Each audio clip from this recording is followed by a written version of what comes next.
Bonjour Hugues Hector Zogo. Bonjour Carole, bonjour Roland, bonjour également aux téléspectateurs.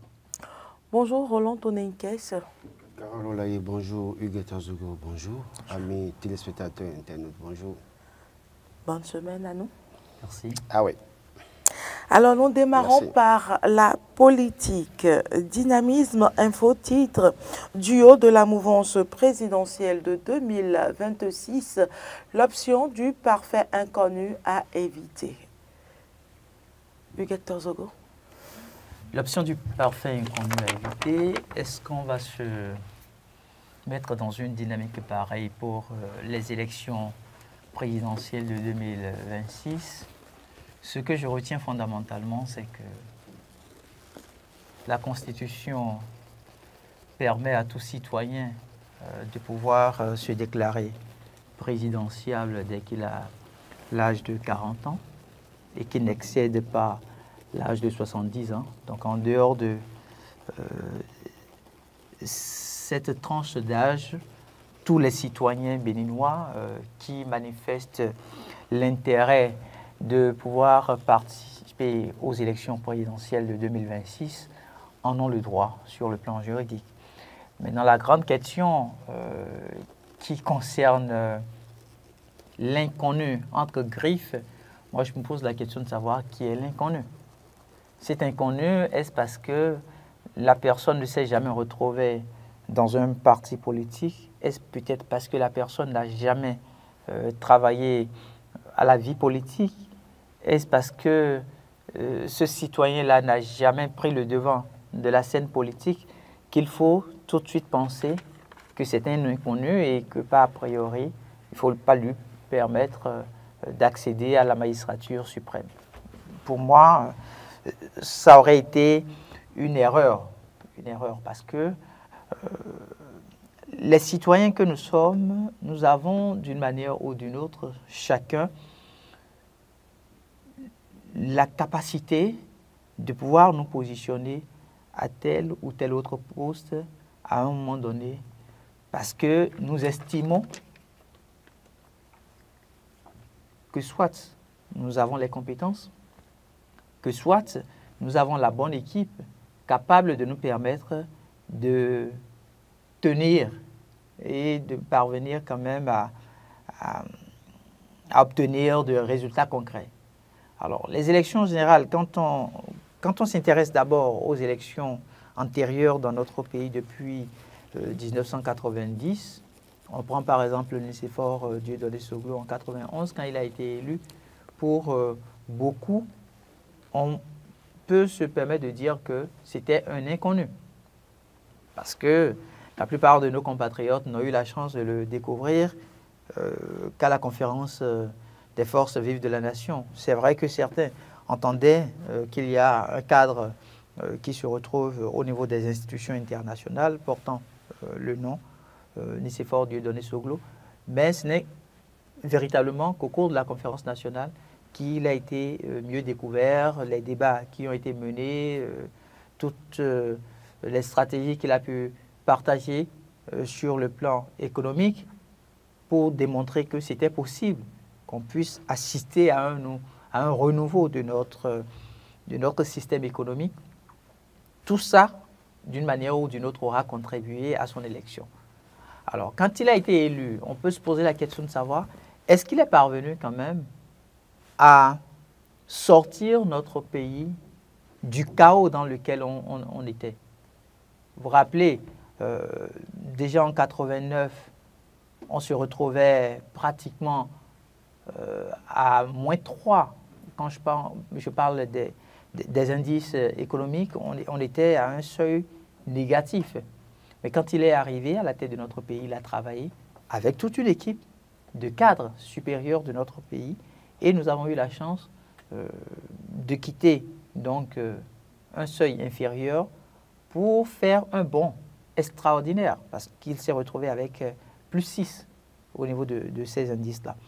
Maintenant, quand on quitte le président Nicéphore Dieudonné Soglo, le général Mathieu Kérékou, il était très bien connu avec le régime marxiste-léniniste. Et à la suite du général Mathieu Kérékou, nous avons eu le docteur Thomas Boni Yahi, qui aussi s'est retrouvé être un financier, non connu par la plupart des concitoyens béninois, mais une fois qu'il a décidé de se retrouver pour les élections présidentielles, il y a eu toute une machine mise en place pour l'accompagner. Et on peut se poser la question de savoir, est-ce que le docteur Boni Yayi a pu réussir? La réponse est inévitable pour moi. Il a pu faire ce qu'il aurait pu faire en ce moment précis.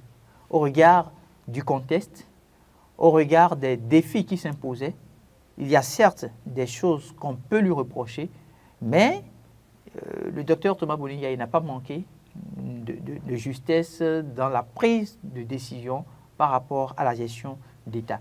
Donc pour moi, c'est déjà deux personnalités qu'on aurait pu considérer comme des inconnus par leurs compatriotes béninois que nous sommes, mais qui sont parvenus d'une manière ou d'une autre à pouvoir s'imposer en tant que chef d'État. La preuve, jusqu'à l'instant où nous parlons, quand on dit que ces deux grandes figures-là se retrouvent quelque part, tout le monde fait allégeance parce qu'on considère que leur parcours politique a énormément pesé dans l'histoire démocratique du Bénin. Quand on va un peu plus loin, et quand on prend le président Patrice Talon, on peut aussi le considérer comme un inconnu. Parce que c'est un opérateur économique. Des affaires pour la politique, ce n'est pas le même monde. Et donc, voilà quelqu'un qui est resté dans le système privé tout le temps et qui a acquis sa richesse à travers le coton, mais qui a décidé quand même de se présenter pour des élections présidentielles. Et au même moment, il y a eu une machine mise en place, il y a eu des leaders politiques, même si ceux-ci, pour la plupart, ne se retrouvaient pas dans la posture d'inconnus, parce que connus par la population ou les différentes régions béninoises, il est arrivé aussi à s'imposer. Et voyez-vous, certains se disaient, avec le président Patrice Talon, bon, il y aura plus de facilité. Quand je parle de facilité, je veux faire référence quand même à la corruption. Je veux faire référence au pot de vin et tout ce que nous connaissons. Parce que l'on se dit, un homme d'affaires, il va faire profiter sans aucun doute la chaîne qui a travaillé à le faire élire, et il va permettre à ce que, bon voilà, l'argent puisse circuler. Vous connaissez très bien l'anecdote, je ne le rappelle pas, hein, de Mléard qui se retrouve dans un certain conteneur qui devrait desservir notre pays. Et donc, beaucoup se retrouvaient dans cette fougue de « il faut élire donc Patrice Talon parce qu'en lui accordant ce crédit-là, il va permettre aux Béninois d'avoir de l'argent facile. » Mais avec son élection à la tête de notre pays, on a constaté tout à fait le contraire. C'est quelqu'un qui est devenu tout de suite un réformateur, qui a mis en place un certain nombre de stratégies politiques pour faire passer son programme d'action du gouvernement.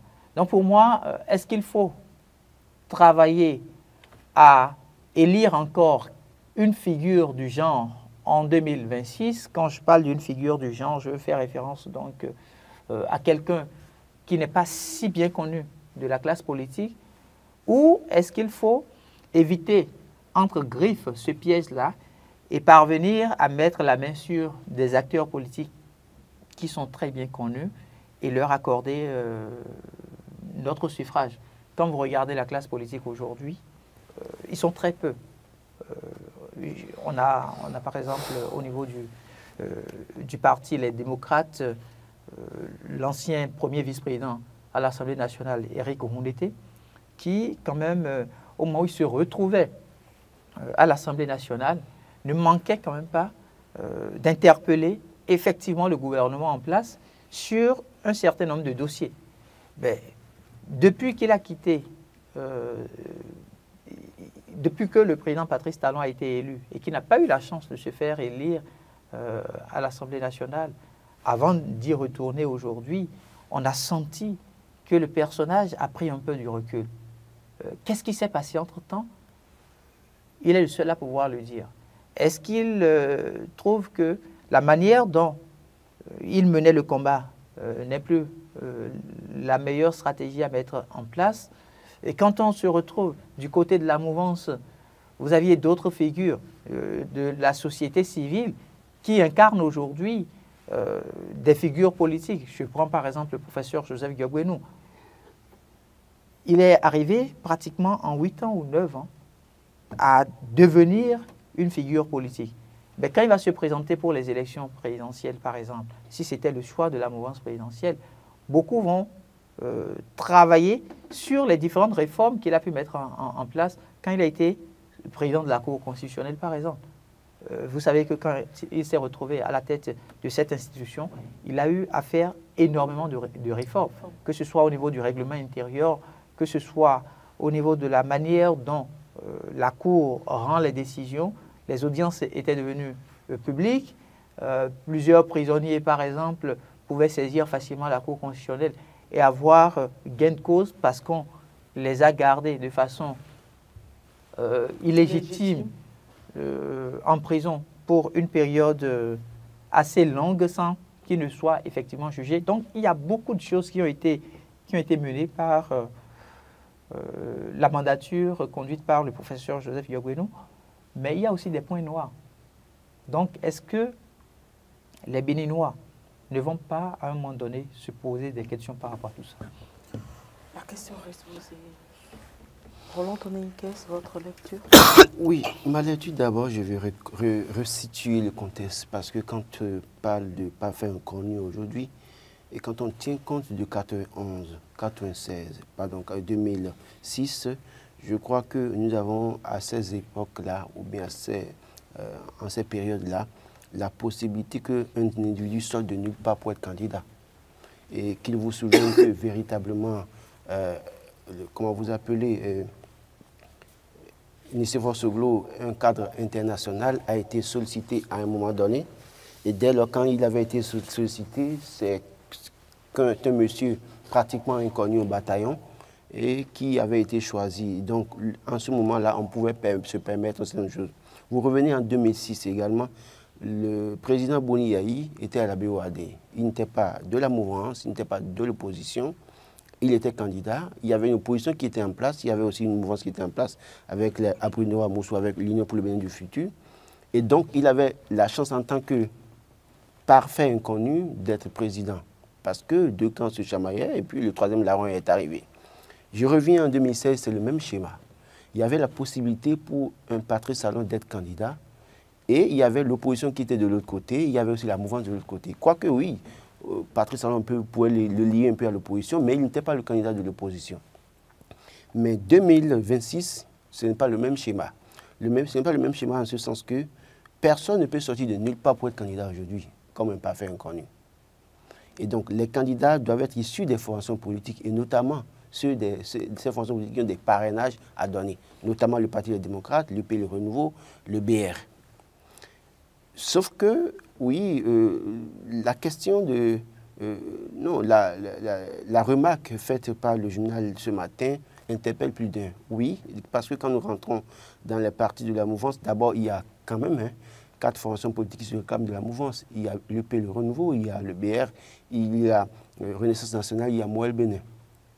Et dans tout ce lot, on a vu les plus actifs ces derniers temps, au niveau notamment de l'UP Le Renouveau, quoique les quelques ambitions étouffées, on ne tient plus compte de ça, mais il y a quand même des ambitions qu'on voit, les gens sont en mouvement tout le temps. Mais est-ce que ces personnes peuvent faire valablement le jeu en étant candidats de la mouvance? Et c'est là qu'il faut poser la question. Est-ce qu'il faut aller chercher un parfait inconnu au sein des formations politiques? Sauf qu'il faut quand même préciser aussi qu'au sein des formations politiques, nous avons plusieurs camps. Plusieurs camps qui, si vous voulez, se font la guerre. Parce qu'il y a le courant de tel, il y a le courant de tel, tels qui sont fidèles à tel leader, tels qui sont fidèles à tel leader, tels qui ne veulent pas sentir tel leader. C'est une réalité dans les formations politiques, notamment au sein de l'UP, le Renouveau ou du BR. Et donc, dans cette situation, parfois, je pense que le parfait inconnu peut faire le jeu. Parce qu'il va falloir peut-être trouver quelqu'un qui ne soit pas d'un camp et qui fasse le jeu et qui fasse l'unanimité. Et en cela, il faut vraiment travailler. Parce que si vous prenez certains que je vois là en face, c'est-à-dire qu'ils ont un passif. Malheureusement, beaucoup d'acteurs de la mouvance qui sont dans les fonctions politiques aujourd'hui, ils ont un passif. Et ce passif va les rattraper toujours. Quand vous les mettez dans la balance, c'est vrai que Biotcha n'est plus possible, il est folklore. Bon, voilà. Mais quand vous le prenez comme candidat aujourd'hui, ceux qui reprochent des choses à partir de Salon reprocheront les mêmes choses à Abdoulaye Biotcha s'il était candidat. Et c'est pareil, on reprochera les mêmes choses à Joseph Diop-Guennou. Je crois que Hugues fait bien de préciser, par exemple, de donner l'exemple de Diop-Guennou. Diop-Guennou a été président de la Cour constitutionnelle. Tout ce qu'il a été à la Cour constitutionnelle, c'est vrai, il a approuvé les réformes, c'est une chose, mais ce n'est pas du goût de beaucoup de Béninois. Et même certains éléments de leur mouvance présidentielle. Donc ça, c'est un passif qui va le rattraper, qui va le suivre tout le temps. Donc il faut alors réfléchir à trouver le juste milieu pour voir qui peut-être cet inconnu des questions de réforme ou bien des questions politiques qui peut maintenant être comme le personnage neutre à la limite. Sauf que, est-ce que facilement on peut trouver cette personnalité? Parce que qui pourra faire le consensus. Voilà. Donc, je pense que l'option du parfait inconnu n'est pas forcément à éviter. Il va falloir réfléchir sur la question pour voir quelqu'un au sein de cette fonction politique, peut-être qui n'est pas bien connu, mais qui n'a pas le passif. Parce que même le chef de l'État reconnaît que quand vous faites des réformes, tout le monde n'est pas heureux. Mais en l'État, nous allons à une élection, nous avons besoin de convaincre les gens pour que tout le monde soit d'accord avec nous. Donc, dans cette situation, il va falloir alors trouver la personne qui, à la limite du possible, fasse même à 60%, 50% le jeu, même à 51%, parce qu'on a besoin de 51% quand même pour être déclaré président de la République.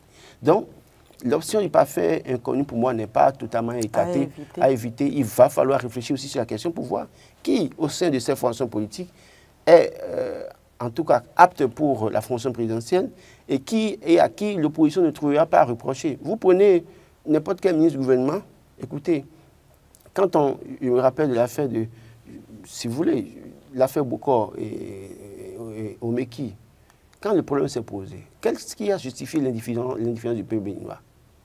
Parce qu'à un moment donné, on ne les a pas vus réagir sur un certain nombre de choses de problèmes des Béninois ou que les Béninois dénonçaient.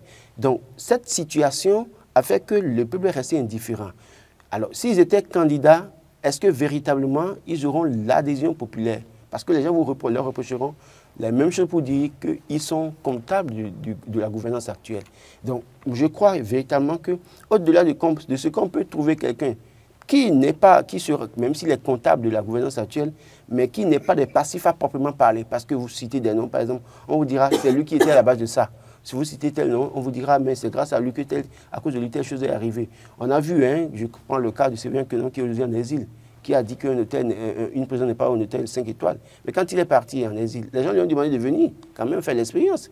Donc vous comprenez un peu que dans l'autre des cas, il va falloir réfléchir à trouver, si ce parfait inconnu peut exister dans les partis en mouvance, évidemment, et que la seule chose qu'on peut lui reprocher, c'est peut-être d'être comptable de la gestion, de la gouvernance Patrice Talon, mais au-delà de ça, qu'on va peu lui attribuer, à proprement parler des responsabilités, c'est possible d'envisager cette option.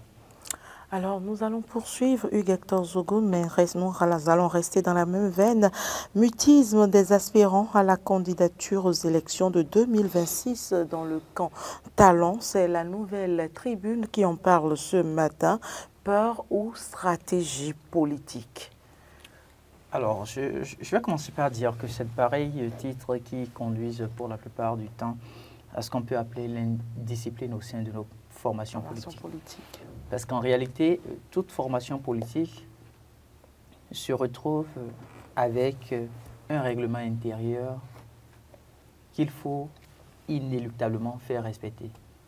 Que vous soyez le super ministre ou que vous soyez le dernier militant à la base, c'est fondamental que vous puissiez respecter ce qu'on appelle le règlement intérieur de votre parti politique. Et le cas d'espèce, nous nous retrouvons avec la mouvance présidentielle. Ça aurait été la même chose, par exemple, avec les partis de l'opposition, parce que aujourd'hui, nous sommes face aux réformes du système partisan, et que l'on soit de la mouvance ou de l'opposition, ces différents partis politiques, d'une manière ou d'une autre, font respecter leur règlement intérieur. Alors, voyons de façon stratégique, de quoi il est question? Aujourd'hui, il revient aux formations politiques de travailler à effectivement retenir le candidat qui doit se rendre aux élections présidentielles, puisque nous sommes dans la dynamique des élections générales de 2026. Mais est-ce que le silence que nous observons là, c'est un silence stratégique ou c'est une certaine peur? Je ne vois pas là où la peur se situerait. Que vous soyez de la mouvance ou que vous soyez de l'opposition, si vous avez l'intérêt de vous retrouver à un poste stratégique qu'est le poste du président de la République, la démarche à adopter, vous le savez, il suffit simplement de saisir le président de votre parti politique et de manifester le désir d'être présidentiel. Maintenant, qu'est-ce que le règlement intérieur du parti prévoit? Le débat se fait à ce niveau-là. Est-ce que le règlement intérieur prévoit qu'en cas de plusieurs candidatures déclarées, l'on serait obligé de partir, par exemple, aux élections primaires au sein du parti, ou quelle est la stratégie recommandée par le règlement intérieur? On peut, par exemple, au sein d'un parti politique ou au sein d'une formation politique, avoir ce qu'on peut appeler le conseil des sages. Je ne suis pas membre des partis politiques, donc je ne sais pas en réalité quel est le processus qu'ils suivent en interne. Mais c'est juste un exemple que je donne pour dire qu'on peut avoir le conseil des sages et le règlement intérieur peut dire que c'est le conseil des sages qui, à un moment donné, arrive à identifier, après peut-être les élections primaires, effectivement, celui ou ceux capables d'être présentés au nom du parti politique. Il y a des critères, bien évidemment, qui vont jouer. C'est peut-être que ce personnage-là ou cette figure ou cette personnalité doit, pourquoi pas, avoir à déposer une caution financière.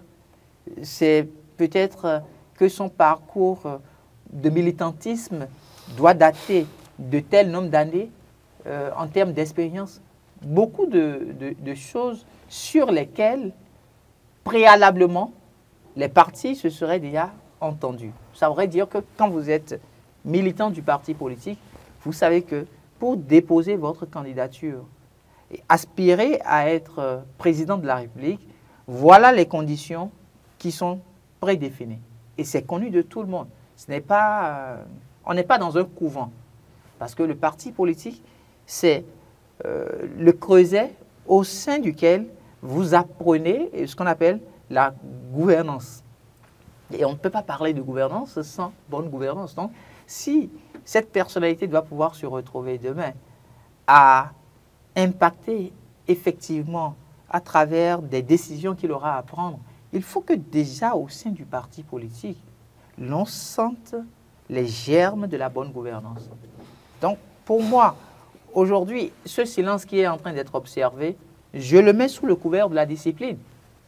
Je le mets sous le couvert de la discipline parce que vous avez vu, quand je prends ne serait-ce que le cas de la mouvance présidentielle, il y a eu de façon éparse certains qui, à un moment donné, ont voulu se présenter, ont voulu commencer par faire des déclarations pour dire, bon voilà, nous on va partir aux élections, ou soit c'est leur camp, c'est-à-dire des éléments, à un moment donné, qui ont commencé par faire passer des messages sur les plateformes numériques, ainsi de suite, pour signifier que, bon voilà, ce leader-là est en mesure de se présenter pour les élections présidentielles. Et la sentence a été systématique. Je prends le cas de l'ancien ministre de l'Eau, Adambi. Vous aviez vu, pour ce qui le concerne, il a été sorti du gouvernement, son parti politique a pu prendre ses responsabilités. Donc, ce qui compte aujourd'hui pour moi, c'est comment est-ce que nous travaillons à implémenter le contenu de ces réformes-là voulues par le président de la République. Il ne servirait à rien que la réforme du système partisan puisse avoir son impact au moment où le président Patrice Talon est en fonction, et que du jour au lendemain, l'on se retrouve à parler de déluge, parce qu'on trouve que la réforme n'était peut-être pas bien pensée. On trouve que cette réforme-là, il ne fallait pas y aller, mais puisqu'on a un chef d'État qui sait faire passer ses souhaits et qui met en place des stratégies pour conduire ses compatriotes à l'accompagner vers le résultat escompté, on l'a fait. On l'a fait. Donc pour moi, il ne faudrait pas que cette sorte d'hypocrisie-là se vive. Qu'au sein des partis politiques, que le débat se fasse. S'il y a des personnes qui veulent effectivement se positionner pour être présidentielles, qu'ils l'annoncent eux-mêmes. Qu'ils ne prennent pas du recul pour dire, bon voilà, si vous le faites tout de suite, il y aura de représailles. Les représailles viendront pourquoi? Les représailles viendront à condition que vous n'ayez pas respecté le règlement intérieur de votre parti politique. Mais on ne peut pas dire, pour que vous soyez candidat au sein, par exemple, de l'Union progressiste, le renouveau, il vous faut 5 ans d'ancienneté et vous savez que vous avez 7 ans d'ancienneté de militantisme et vous refusez de déclarer et face à la presse, vous dites, bon voilà, au sein de notre parti politique, l'environnement est hostile à la déclaration de candidature. Je ne me retrouve pas dans cette dynamique-là. C'est un jeu, ma foi, que certains acteurs politiques utilisent pour dire nous ne sommes forcément pas d'accord avec ce qui se fait et dès qu'ils ont la possibilité de se retrouver dans l'autre bateau, ils n'hésitent pas. Roland Tonakes. Je répondrai directement d'abord en disant que ce n'est pas de la stratégie, c'est de la peur. Appelons chacha, les gens ont peur de dire qu'ils ont candidat, qu'ils sont candidats. Hugues Zogo a cité le cas d'Adambi. Véritablement, qu'est-ce qu'on reproche à Adambi? Jusqu'à la date d'aujourd'hui, on n'a pas en tout cas cité un dossier de mauvaise gouvernance au ministère des Mines, d'abord pour le moment le concernant. Mais tout est parti de son ambition à être candidat. Il y a d'autres cas, deux exemples qu'on peut citer. Je pense que les gens ont peur. Les gens ont peur peut-être d'affronter... Pourquoi? Oui, mais justement, quand vous commencez par dire que vous êtes... Parce que Hugues a fait cas du règlement intérieur des partis politiques.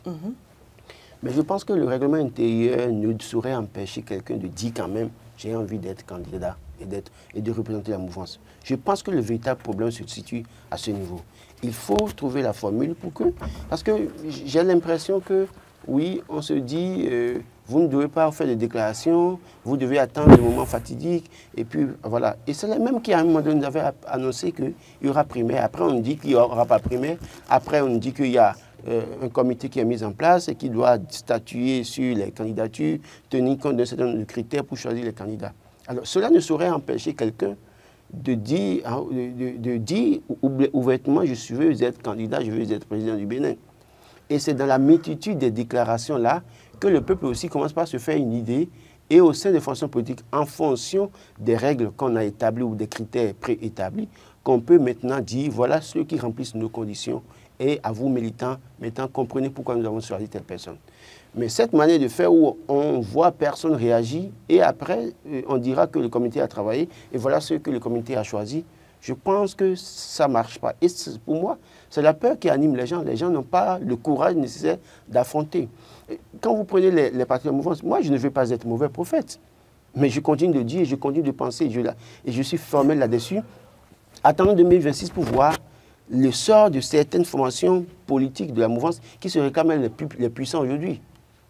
Aujourd'hui, il y a quand même un acteur politique qui est à la tête du Bénin que beaucoup parmi eux craignent. Parce que, pourquoi? Il les connaît un à un. Individuellement, le monsieur les maîtrise. Individuellement, il sait comment les contourner. Individuellement, il sait comment les coincer. Et donc, quand ils sont en face d'un tel personnage, parfois, ils ont bien envie de réagir, mais ils ne peuvent pas parce qu'ils savent très bien que, bon, en réagissant tel ou tel, parce que quelqu'un qui vous connaît proprement, même dans votre arrière-cour quand même, vous n'allez pas l'affronter aussi facilement. Mais il faut attendre qu'il ne soit pas là. Mais il faut aussi, parfois aussi, observer un peu la classe politique pour se rendre compte que les gens n'ont pas le courage nécessaire de leurs ambitions dans bien des cas. Écoutez, je prends le cas Boni-Yayi et Patrice Talon. Vous pensez que sur Boni-Yayi, vous allez attendre, observer ce silence que vous observez de la part des acteurs politiques aujourd'hui? Non, on les a vus en 2014-2015. On les a vus en 2013, on les a vus en 2012. Ils sont nombreux là qu'on connaît. la première personne à dire publiquement Boni c'est fini, se fait être quelqu'un du camp de Boni. Mais qui parmi eux là maintenant peut dire Patrice Talon c'est fini? Est-ce qu'il y en a parmi eux? Moi je les mets au défi ce matin de dire, s'il y a un seul homme parmi eux qui peut se lever ce matin pour dire Patrice Talon c'est fini, qu'il le fasse pour qu'on comprenne. Ils savent très bien. Donc je pense que c'est la peur. Quand bien même, eh bien je vais aller même plus loin. Celui qui a dit que Boni est fini là, à la tête d'une institution, qui doit déclarer les résultats des élections. Mais peut-il le dire aujourd'hui? Il ne peut pas. Donc je pense que véritablement c'est une peur qui anime les acteurs politiques. Et cela s'étend au niveau de plusieurs fonctions politiques. Parce que même au niveau de l'opposition, il y a aussi cette peur-là. De ce que, bon, si je dis je suis candidat maintenant, ou bien si on dévoile notre candidat maintenant, est-ce que en fait ça va pas être une occasion pour eux en même temps de trouver les failles pour l'attaquer? Donc il y a cette peur-là qui est quand même présente là et qui fait que les gens n'ont pas le courage de leurs ambitions, ne veulent plus parler parce que, je dis, mais écoutez, si les proches du chef de l'État, un ou deux, ont parlé et qu'après tout, on a vu ce qui s'est passé, son ministre des Mines n'a pas... D'abord, il n'a pas fait d'éducation publique. Ce qu'on lui reproche, en tout cas selon quelques indiscrétions, c'est qu'il aurait déclaré quelque part que oui, voilà, il sera candidat. Et après, on a vu la suite. On a vu comment est-ce que le parti a pris des dispositions, des initiatives. Est-ce que dans le règlement intérieur de leur parti politique, bon, je n'ai pas eu la chance de lire, sauf qu'ils ont la possibilité de venir nous dire quel est l'article dans leur règlement intérieur interdit à un citoyen ou à un militant de déclarer qu'il sera candidat. Je vais bien voir l'article là. Donc, c'est possible qu'il y ait ça. Mais est-ce que cela, une déclaration pour dire « je veux être candidat » suffit pour que peut-être les gens aient peur? Je pense véritablement que c'est dans la multitude des déclarations, et j'insiste là-dessus, qu'il faut quand même réussir à faire le poids, en tout cas à mesurer la notoriété de tel ou tel acteur politique. Parce que vous voyez, c'est bien qu'aujourd'hui on veuille quand même attendre 6 mois des élections pour qu'on ait une idée. Bon, c'est vrai qu'on a dit en mai, on aura peut-être les candidats de certaines fonctions politiques, attendre de voir. Mais je pense véritablement que les candidats véritables, c'est à partir du peuple qu'on les mesure. Pour voir, à un moment donné, quand vous prenez le cas de Boni en 2006, les populations ont manifesté une adhésion. Et quand vous prenez le cas du Patrice Talon en 2016, les populations ont manifesté une adhésion. Et c'est pourquoi je l'ai toujours dit, l'élection de Patrice Talon en 2016 n'est forcément pas du fait des acteurs politiques. C'est du fait de l'adhésion populaire des populations qui, à un moment donné, avaient envie d'en finir avec un système. Et puis après le premier mandat, c'est vrai que les acteurs politiques se sont ralliés à lui, mais véritablement, si les acteurs politiques refusaient de se rallier à lui, est-ce que ça allait l'empêcher d'être président de la République? Posons des vraies questions.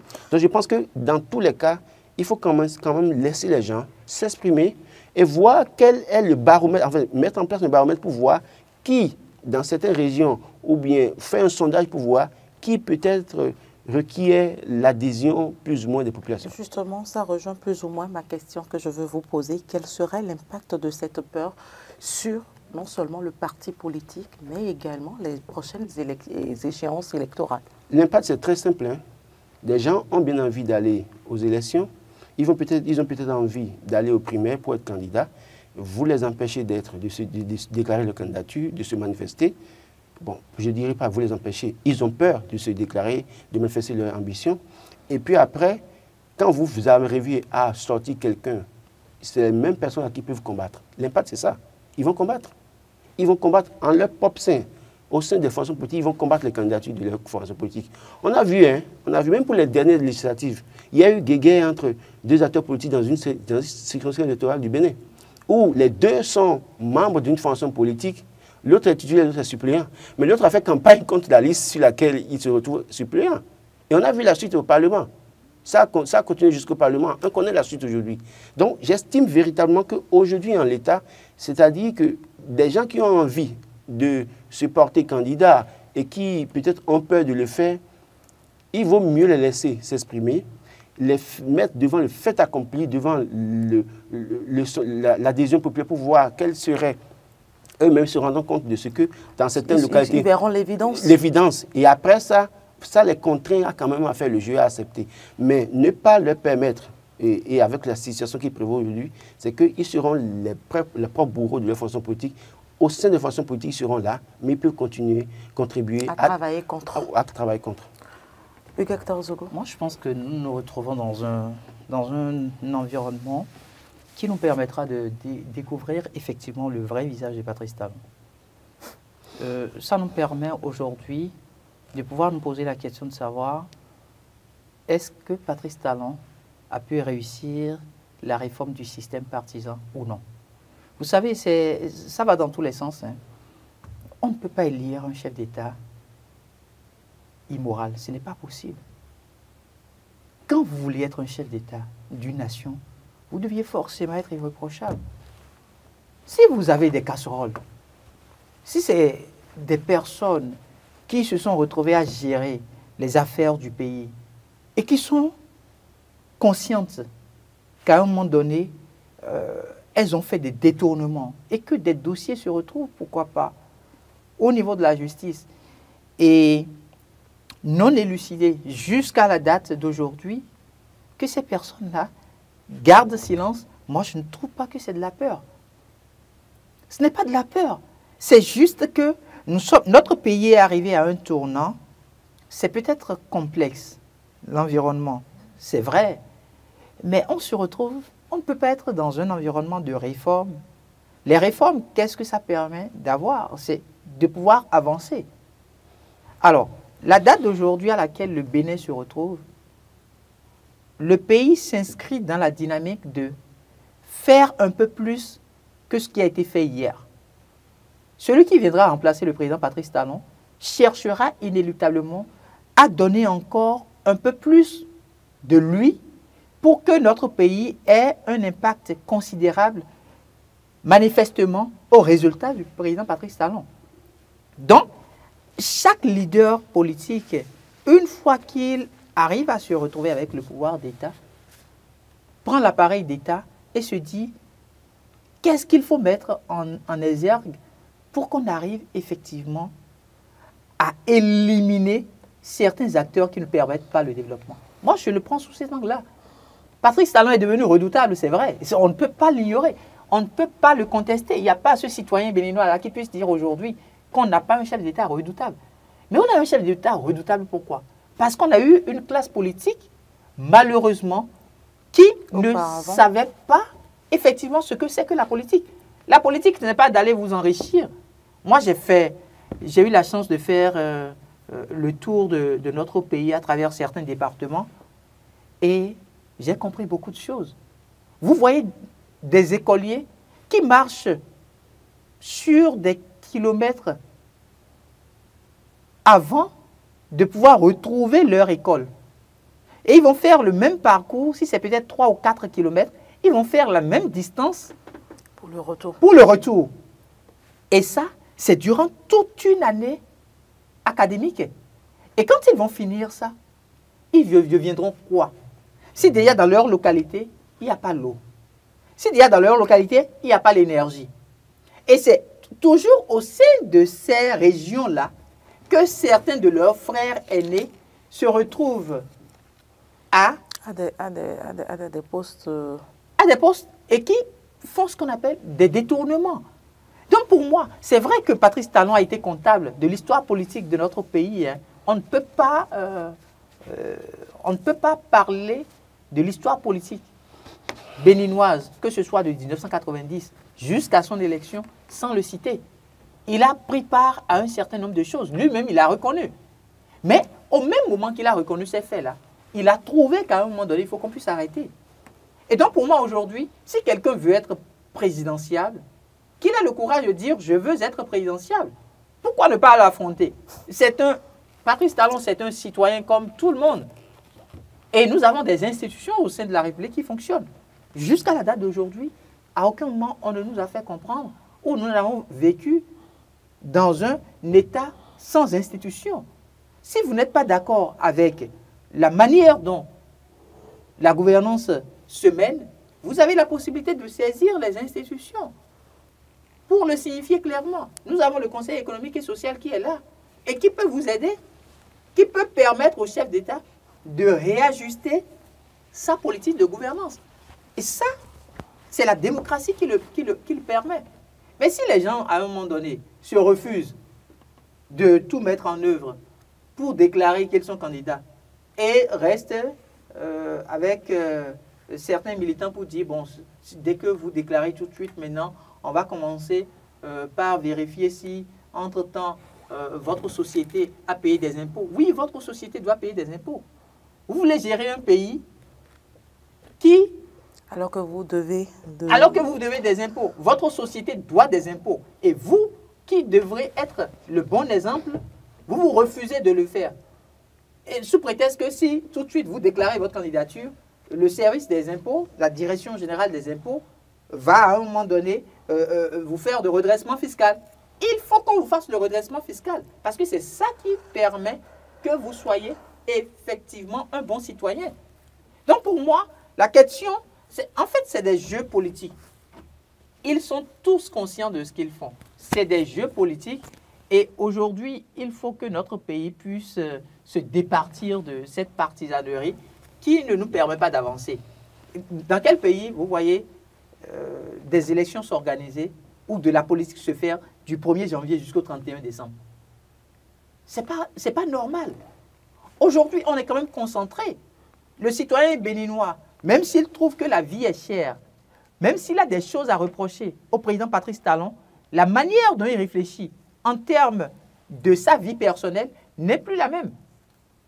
Il y a quelques années en arrière, le citoyen peut se lever et savoir qu'il va vivre que sur le dos des politiciens. Mais combien de politiciens aujourd'hui ont encore la possibilité de donner de l'argent facile? Aujourd'hui, c'est plus le cas. Parce qu'il y avait des détournements. Je ne veux pas dire qu'aujourd'hui, les détournements ne sont plus effectifs. Mais le taux de ce phénomène a baissé. Je n'ai pas les statistiques pour le confirmer, mais ce que je constate tout de même, c'est que... Quand on voit les scandales... Oui, les scandales, il y en a eu sous tous les régimes. Même avec le président Patrice Talon, il y a des scandales, soit dévoilés ou non dévoilés. Il faut que des investigations se fassent pour savoir effectivement de quoi il est question. Mais je trouve quand même que nous sommes arrivés aujourd'hui à une étape où il ne faut plus se cacher derrière l'expression « oui, c'est parce qu'on a peur du président de la République qu'on ne déclare pas notre candidature ». Roland, très rapidement, on finit avec le sujet. Je crois que quand moi j'évoquais la question de peur, je n'ai même pas évoqué la question d'impôt ou autre, même si on a peut-être tendance ou bien l'impression que c'est des instruments qui sont utilisés aujourd'hui contre tel ou tel acteur. Je ne sais pas. Mais moi, je pense véritablement que, et j'insiste là-dessus, ce n'est pas que les gens ont forcément des casseroles. J'ai donné l'exemple tout à l'heure de Adambi. Jusqu'à l'heure où je vous parle, on n'a pas encore sorti un dossier contre Adambi. Pour ça, je suis en tant que ministre du gouvernement. Mais pourtant. Mais oui, dans sa formation politique, on a vu les motifs qui ont été évoqués et qui ont contribué à le suspendre. Et donc, rien que ces motifs montrent clairement que c'est son ambition déclarée à un moment donné qui a gêné au point où on a demandé à le suspendre, au point où ça s'est étendu même au sein du gouvernement, on l'a sauté. Et c'est de ça que je parle en réalité. Parce qu'au moins, c'est un exemple palpable que nous avons en face de nous. On a, jusque là où on peut sortir, peut-être, il est 8h58, peut-être à 9h, on dira, oui, voilà, Adambi a mal géré au ministère des Mines. Mais pour les motifs évoqués par sa formation politique, ce n'est rien par rapport à ça. Et c'est véritablement par rapport aux actions, aux initiatives qu'il aurait prises sur le terrain. Et c'est pour ça que je dis, quelque part, les gens ont bien cette ambition, sans avoir de casserole, ont peur que peut-être en voulant se déclarer, c'est qu'ils perdent leurs privilèges et que peut-être ils soient sanctionnés par la fonction politique. Et dans cette situation, c'est que c'est un danger qui guette même la mouvance parce qu'en son temps, ces personnes peuvent être des gens qui vont se retourner en toute discrétion contre leur fonction politique et contre les intérêts de la mouvance. Et ça ne va pas être facile à gérer. Moi, je voudrais souhaiter qu'on assiste à ce schéma, par exemple. Parce qu'en réalité, quand vous êtes membre d'un parti politique et que vous connaissez très bien le processus, vous n'allez pas commencer par mettre des bases électorales en place. Quand votre formation politique ne vous permet pas de le faire, vous ne le faites pas. Vous attendez la stratégie à mettre en place par votre formation politique. C'est ça la discipline Selon du membre au sein du parti politique. Je tiens à aborder un autre sujet pour finir avec l'analyse de ce jour. Nous allons retrouver avec la complicité de Rebecca le journal Le Paraclet, gouvernance locale sous la rupture, qui rendra compte à la population, maire ou SE. Roland Tonneikes. Il faut poser la question au gouvernement. Il faut poser la question aux initiateurs de la réforme.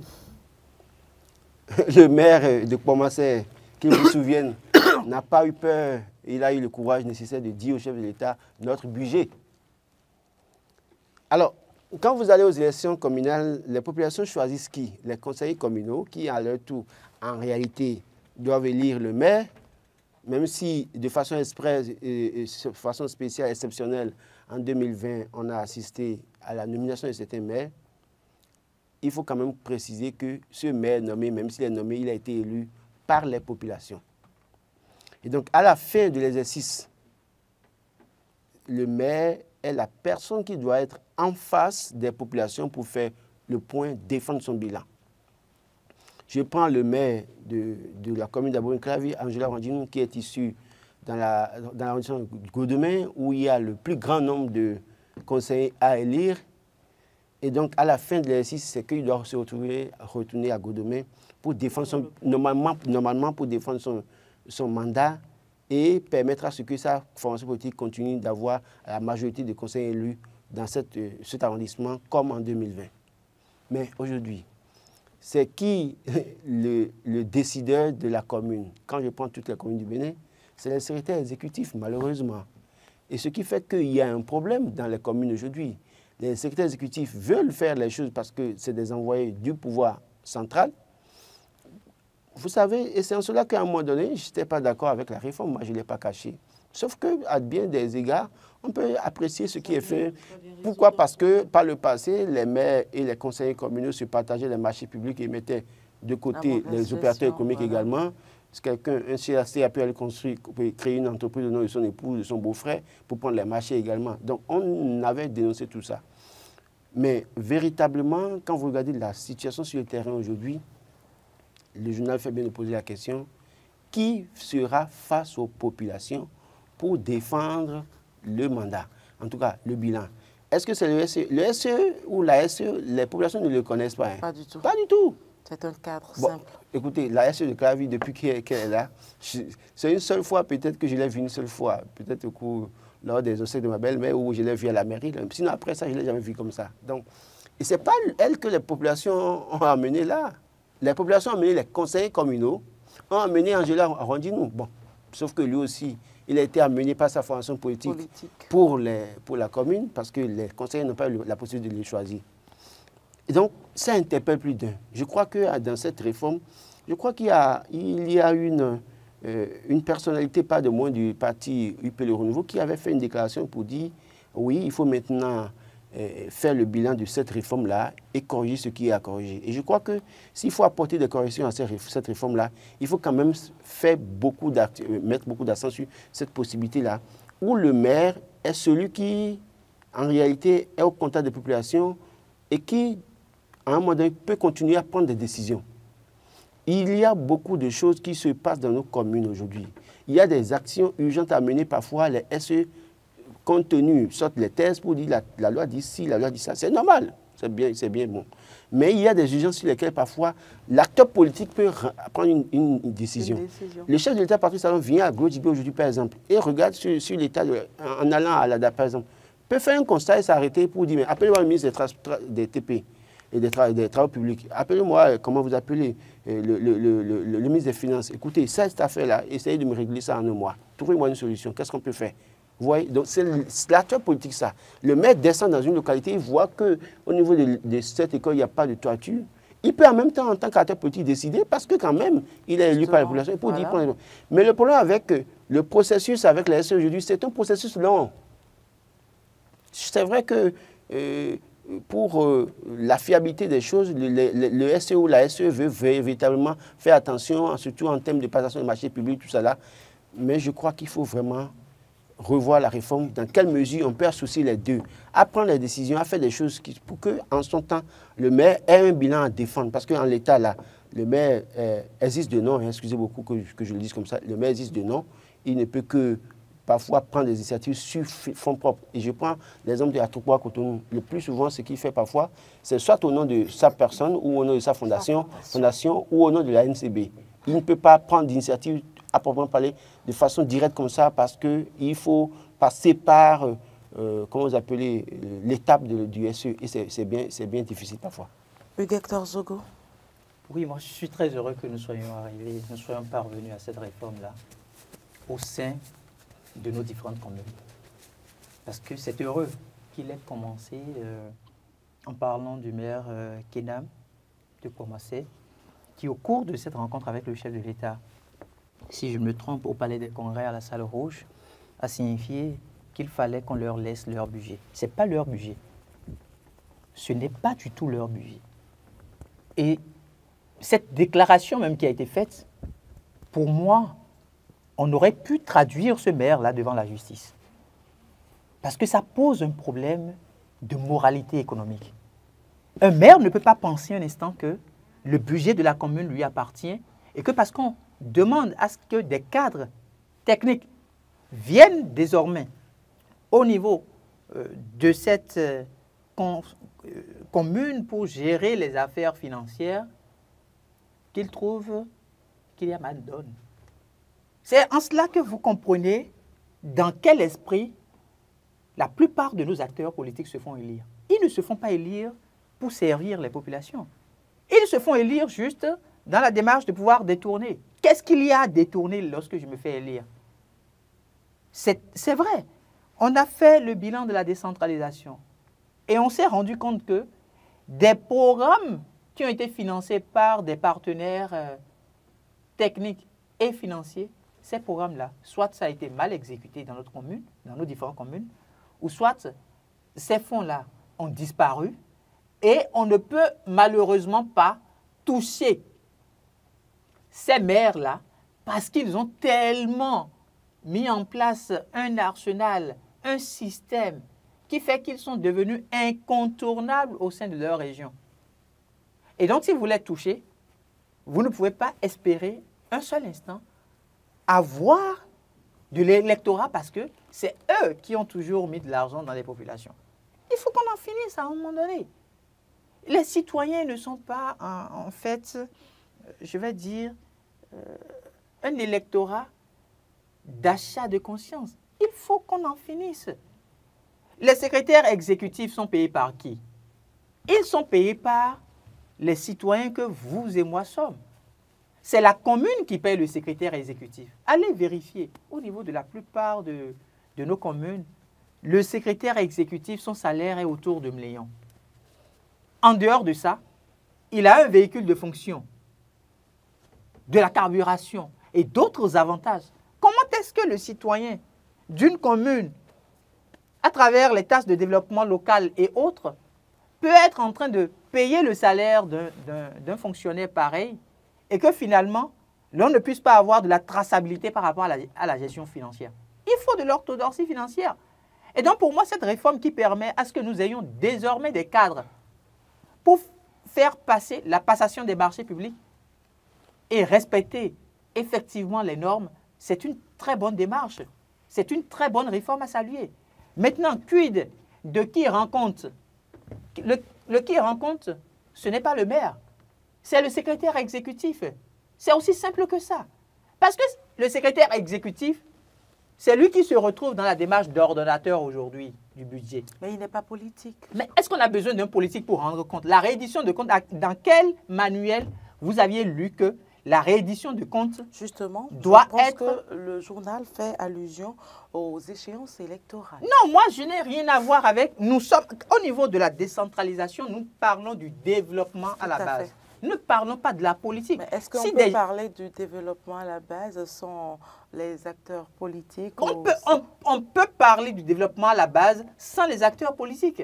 Parce qu'au niveau, tel que nous avons par exemple le programme d'action du gouvernement... Cela a toujours été politisé. Tel que nous avons par exemple le programme d'action du gouvernement, nous avons aussi au niveau de nos différentes commune un outil qui recense tout ce qu'il y a comme problème et qui essaye d'évaluer les différentes actions qui doivent être menées dans le temps.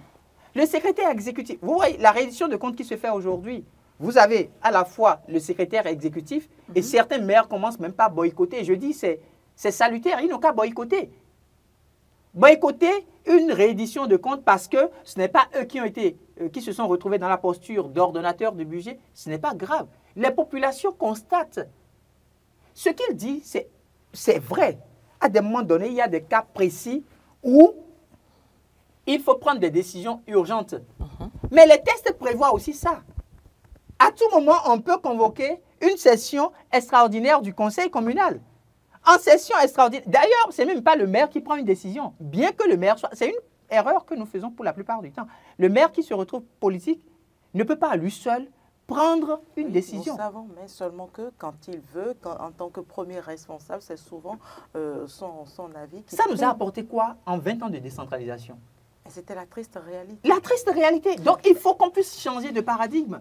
Aujourd'hui, moi, je dis, c'est vrai, c'est une réforme qui a des failles. En fait, quand on met en place... Il y a des insuffisances. Quand on met en place une réforme, il faut au fur et à mesure corriger les erreurs.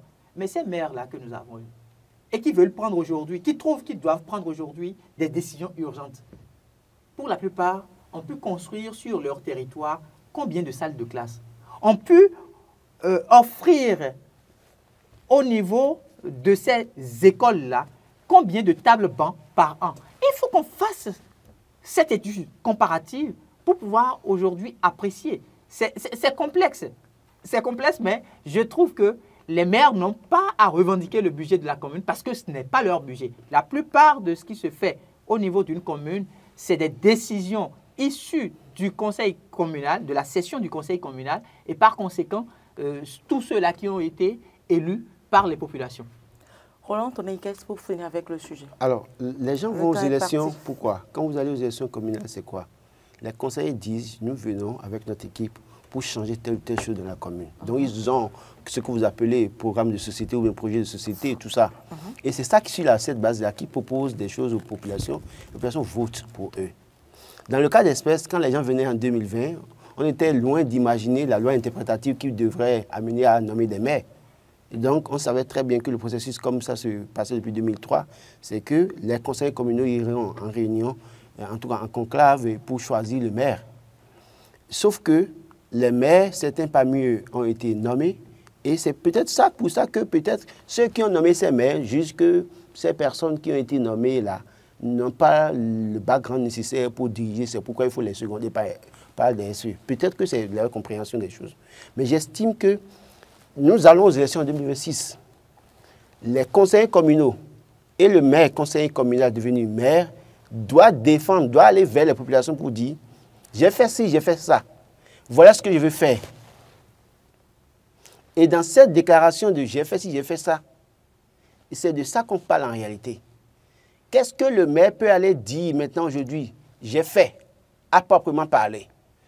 Qu'est-ce que le maire a promis peut-être et qui peut-être dans le circuit processus SE, je ne sais quoi, conseil de supervision, tout ça là, ça a eu des obstacles et ça n'a pas été concrétisé. Et après, est-ce que le conseiller communal, le candidat conseiller communal aujourd'hui, en 2026, aura le courage, peut avoir le courage de dire moi, je viens pour être maire. Et si je suis maire, par exemple, là, la Belge Lagunaire d'Abon-Clavi, là, je vais aménager pour faire en fait des espaces touristiques. Est-ce que le maire peut se targuer de le dire aussi facilement? Est-ce qu'en son temps, dans la mise en œuvre, il n'y aura pas de difficultés avec la sécurité? C'est pour ça que je dis qu'au-delà de tout, il faut quand même reconsidérer la réforme. Et je n'ai pas voulu citer le nom de cette personnalité qui a parlé pour ne pas nous créer des problèmes parce qu'elle en a déjà tellement dans son camp politique. Mais pour dire qu'il faut maintenant retourner peut-être au laboratoire où la loi a été cuisinée et sortie, et maintenant voir dans quelle mesure on peut revoir les réformes, cette réforme-là, certaines dispositions, pour dire, oui, les SE sont ordonnateurs du budget, il y a certaines choses, mais à un moment donné, il faut avoir une marge pour le maire, notamment concernant son projet de société. Qu'est-ce qu'il veut faire à la tête de la commune? Qu'est-ce qu'il veut faire? Le chef d'arrondissement qui veut être à la tête de l'arrondissement d'Abomey-Calavi, qu'est-ce qu'il a envie de faire? À Glodjigbe, par exemple, on a vu il y a quelques jours un changement à la tête de l'arrondissement de Glodjigbe. Les gens, à un moment donné, reprochaient certaines choses au chef d'arrondissement. Mais est-ce que c'est la faute au chef d'arrondissement ou bien c'est la faute à cette réforme-là? Et si c'est la faute à cette réforme, asseyons-nous, disons la vérité et voyons peut-être les failles. Qu'est-ce qu'on peut améliorer? Regardez le nombre de fois on est allé faire par exemple un reportage sur le marché de Glodjigbe. Quand il pleut, les dames ont du mal à circuler dans le marché. Et pourtant, l'arrondissement est juste à côté du marché. Tout à fait. Regardez le commissariat de Glodjigbe à côté du marché. Dans quelles conditions les gens travaillent là? Vous pensez que le CIA n'a pas envie de changer? Vous pensez que le maire n'a pas envie de changer ça? Et en réalité, ça peut être un problème contre les fonctions politiques dont sont ici ces personnalités. Quand je prends le conseil communal d'Abomey-Calavi, ils sont tous huppés.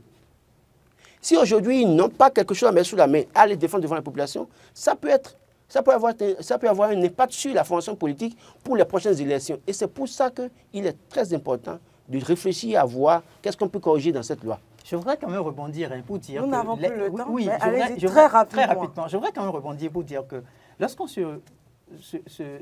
positionne de cette manière-là, on va penser que nos secrétaires exécutifs sont là et font passer leur volonté. Non, heureusement, il a parlé du conseil de supervision.